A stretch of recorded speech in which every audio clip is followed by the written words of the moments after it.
Picture a place where history isn't just measured in centuries, but in millennia.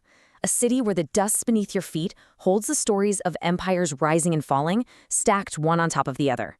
Today, we're taking a journey to Susa, one of the oldest, most continuously inhabited places on Earth, to peel back those layers and explore its incredible story.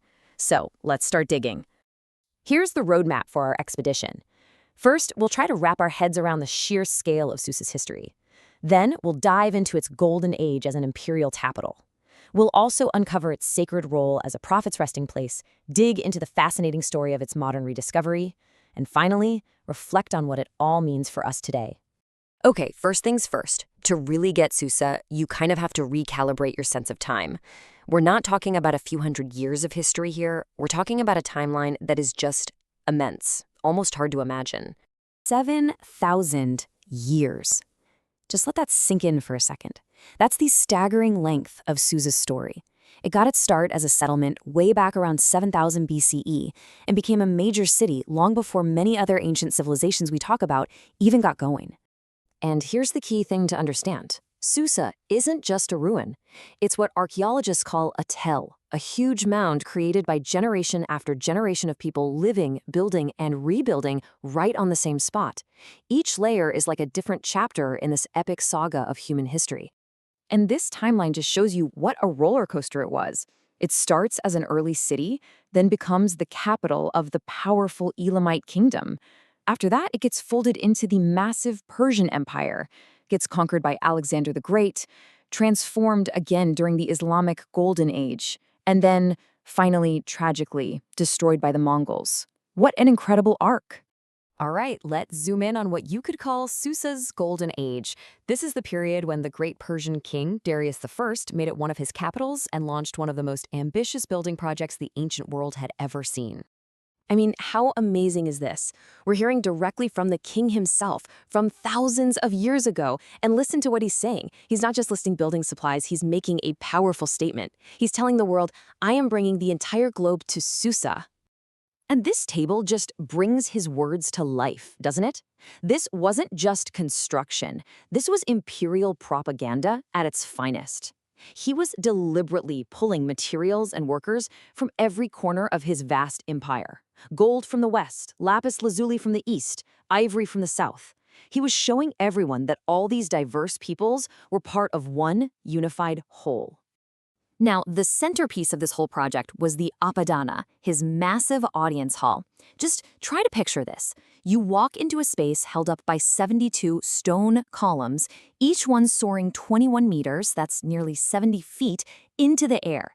And the walls weren't just plain brick. They were covered in these stunning, colorful, glazed reliefs of the emperor's elite soldiers, the immortals.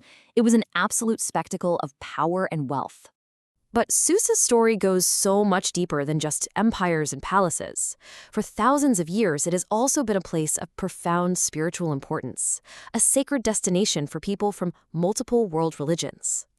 You see, in the Hebrew Bible, Susa is called Shushan, and it's a huge deal. It's the main stage for the entire dramatic story of Queen Esther, who saved her people right there in the palace. It was also home to the prophets Daniel and Nehemiah. This legacy cemented its importance for Jewish, Christian, and Islamic traditions for all time. And the most visible symbol of this spiritual heritage today is, without a doubt, the tomb of Daniel. It's revered by pilgrims from all three of those faiths. For centuries, this shrine right on the riverbank, with its unmistakable white cone-shaped dome, has been a beacon of shared history. So, for centuries, all of this grandeur just lay buried under the dirt. We're going to jump forward now to the 19th century, when a whole new chapter began for Susa, the age of archaeology and the city's modern rediscovery. The main character in this part of the story is a French archaeologist, Jacques de Morgan. He shows up in the late 1890s, and right away he realizes he needs a secure place for his team to live and work, and importantly, to protect whatever they found. So what does he do? He builds a fortress right on top of the ancient city. And this is where the story gets pretty ironic. This castle, which is known as Shush Castle, was designed to look like something out of medieval France. But get this, it was built using the very history it was supposed to be protecting. They literally pulled ancient 2,500-year-old bricks right out of the Persian and Elamite ruins to build the archaeologists' home base. It's something that would be absolutely unthinkable today.